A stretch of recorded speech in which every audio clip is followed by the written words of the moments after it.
Hello guys, मैं हूं नवीन और शुरू करते हैं हमारी वीडियो। आज हम बात करेंगे एक ऐसी चीज़ की जो कि आपकी लाइफ ड्राइव करती है और आप क्या करेंगे आगे या कर सकते हैं आगे, वो सब चीज़ें डिसाइड करती है आपकी लाइफ में। और वो है हैबिट्स। हैबिट्स बेसिकली डिसाइड करती हैं कि आप एक्चुअल में कितना ज़्यादा केपेबल हैं, कितना ज़्यादा एलिजिबल हैं किन चीज़ों के लिए। ठीक है, तो इसी के ऊपर एक किताब है जो कि बनाई गई है बाय स्टीफन आर कॉवी और हम उसी के बारे में बात करेंगे। और वो है 7 habits of highly successful and effective people. ठीक है, 7 हैबिट्स। तो जो पहली हैबिट है जिसके बारे में मैं आपको बताऊंगा वो है बी प्रोएक्टिव। प्रोएक्टिव का मतलब आप एक्टिव रहिए उन सिचुएशन में जो कि आपकी लाइफ में जिनको आप चेंज कर सकते हैं या जिनके आप कंट्रोल कर सकते हैं, जिन पे आप कंट्रोल कर सकते हैं, है ना। ठीक है, इंस्टेड ऑफ उन चीज़ों के वरी करने के जिनको आप कंट्रोल नहीं कर सकते। आपको मैं एक एग्जांपल देता हूँ। सपोज़ आपको कहीं जाना है, ठीक है, और मेट्रो से जाना है। ठीक है, मेट्रो में आपको 30 मिनट्स यानी हाफ एन आवर लगने वाला है। तो हाफ एन आवर अगर लगने वाला है और आपको 9 बजे पहुंचना है तो डेफिनेटली आपको 8:30 बजे मेट्रो पे होना होगा ताकि आप 9 बजे एग्जैक्टली पहुंच जाए वहाँ पर जो भी आपका डेस्टिनेशन है। लेकिन अगर आप ये सोचते हो कि नहीं, मैं 8:45 पे आता हूँ और 15 मिनट में मेट्रो मुझे अपने डेस्टिनेशन पे पहुँचा देगी, ऐसा नहीं होता, क्योंकि मेट्रो को आप कंट्रोल नहीं कर सकते। ये आपके कंट्रोल के बियॉन्ड है, पावर के बाहर है ना। लेकिन आपके पावर के अंदर क्या है, आपके कंट्रोल के अंदर क्या है, क्या चीज़ आप कर सकते हैं, किन चीज़ों पे आप कंट्रोल कर सकते हैं, वो है आपका उठने का टाइम, आपका जल्दी मेट्रो पहुंचने का टाइम। आप अगर 8:40 पे पहुंचेंगे, 8:45 पे पहुंचेंगे तो डेफिनेटली आप 9 बजे नहीं पहुंचने वाले हैं, क्योंकि जो कंट्रोलेबल चीज़ नहीं है उस चीज़ को आप कंट्रोल करने की कोशिश कर रहे हैं। ठीक है, तो आप अगर पहले उठ जाते हैं, आप सपोज 8:25 पे ही निकल जाते हैं तो आप 5 मिनट पहले पहुंचेंगे। तो इसीलिए बी प्रोएक्टिव का मतलब है कि आप उन चीज़ों पे ज़्यादा ध्यान दीजिए जिन चीज़ों को आप कंट्रोल कर सकते हैं, ना कि उन चीज़ों पे जिनको आप कंट्रोल नहीं कर सकते। ठीक है, इसके बाद जो सेकेंड हैबिट है वो है begin with the and in mind. ठीक है, इस हैबिट का मतलब ये है कि आपका जो एंड गोल है वहाँ से स्टार्ट कीजिए और जहाँ पर अभी आप हैं वहाँ तक पहुँचिए। सपोज़ आपको आगे चल करके, मैं छोटा एग्जांपल ले लेता हूँ, आपको एक बाइक खरीदनी है। ठीक है, आप बाइक चलाना चाहते हैं और एक बाइक जो है आपके लिए बेटर रहेगी कहीं भी आने जाने के लिए। तो आप जो है एक बाइक खरीदना चाहते हैं फ्यूचर में। बाइक खरीदने के लिए क्या ज़रूरी है, आपके पैसे ज़रूरी हैं। अगर आप EMI करवाना चाहते हैं तो आपका सिबिल स्कोर ज़रूरी है। तो ये 2 चीज़ों पे आपको ध्यान देना चाहिए कि आप पैसे कहाँ से इकट्ठा करेंगे और आप सिबिल स्कोर अपना कैसे सही करेंगे, है ना।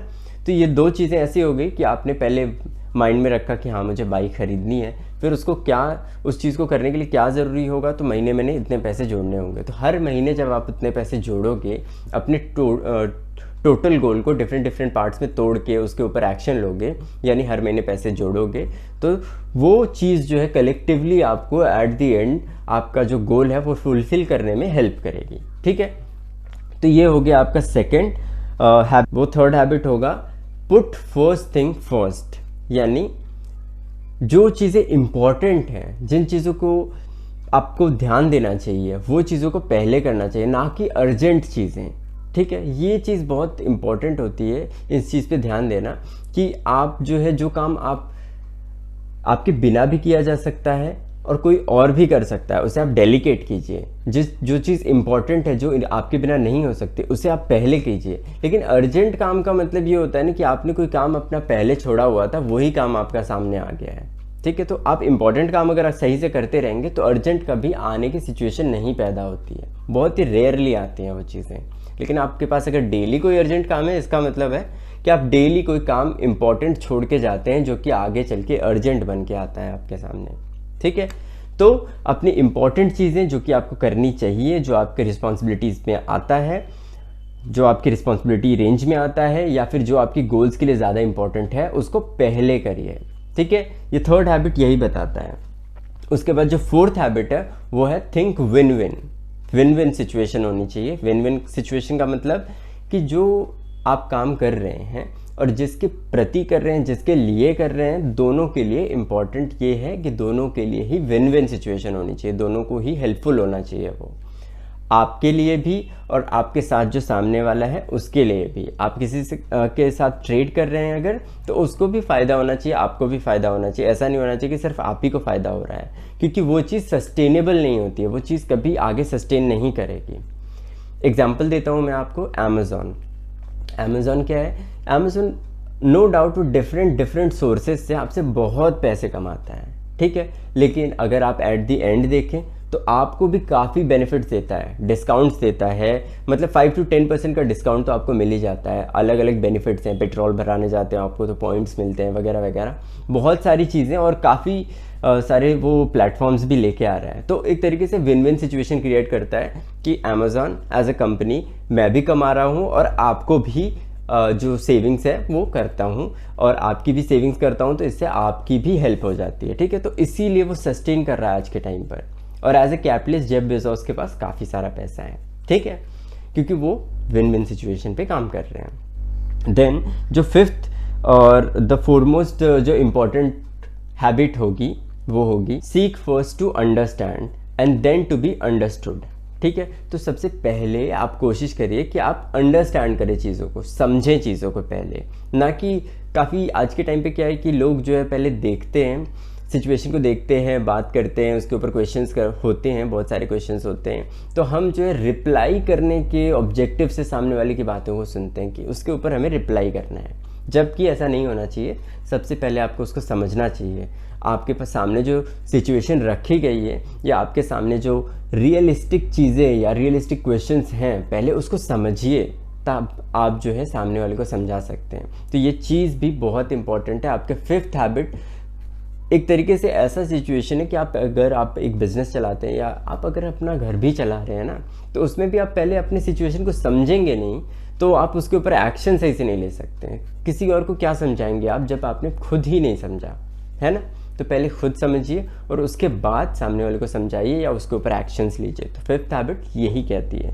उसके बाद हमारे पास है सिक्स्थ हैबिट। सिक्स्थ हैबिट ये कहती है कि आपके पास सिनर्जी होनी चाहिए। सिनर्जी का मतलब है कि आप अगर टीम वर्क में काम कर रहे हैं तो आपकी प्रोडक्टिविटी, क्वालिटी, ये सब इंक्रीज होनी चाहिए, ना कि डिक्रीज होनी चाहिए। काफ़ी लोग जो है जब टीम वर्क में काम करते हैं, टीम में काम करते हैं, तो उनकी प्रोडक्टिविटी कम हो जाती है, क्वालिटी भी कम हो जाती है, ठीक है।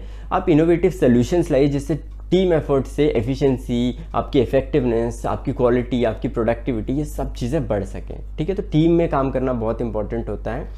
आगे चल के अगर आप किसी टीम के लीडर बनते हैं तो आपको ये चीज़ें बहुत ज़्यादा हेल्प करेंगी, ठीक है, कि टीम में कैसे काम किया जाता है, प्रोडक्टिविटी कैसे निकाली जाती है, कैसे किसी चीज़ को एफिशिएंटली पूरा किया जा सकता है, ठीक।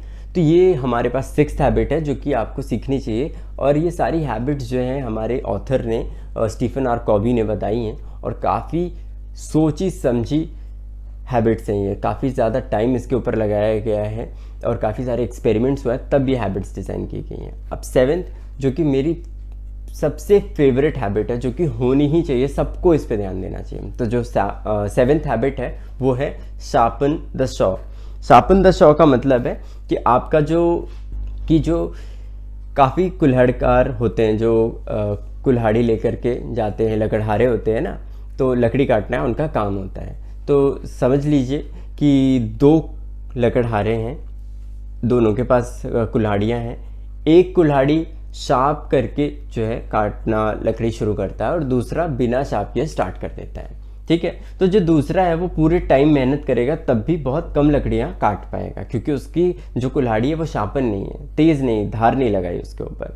वेरास जो पहला कुल्हाड़कार है या लकड़हारा है वो पहले 3 घंटे शार्पन करता है, अपनी जो कुल्हाड़ी है उसको तेज़ धार लगाता है और उसके बाद लकड़ियाँ काटना स्टार्ट करता है। तो उसका काम भी जल्दी हो जाता है और उसे उतनी मेहनत करनी भी नहीं पड़ती, ठीक है। तो इस चीज़ का बेसिक मतलब क्या, ओवरऑल मतलब ये है कि आपका जो ह्यूमन बॉडी है, ह्यूमन माइंड जो है वो उसका एक्स है।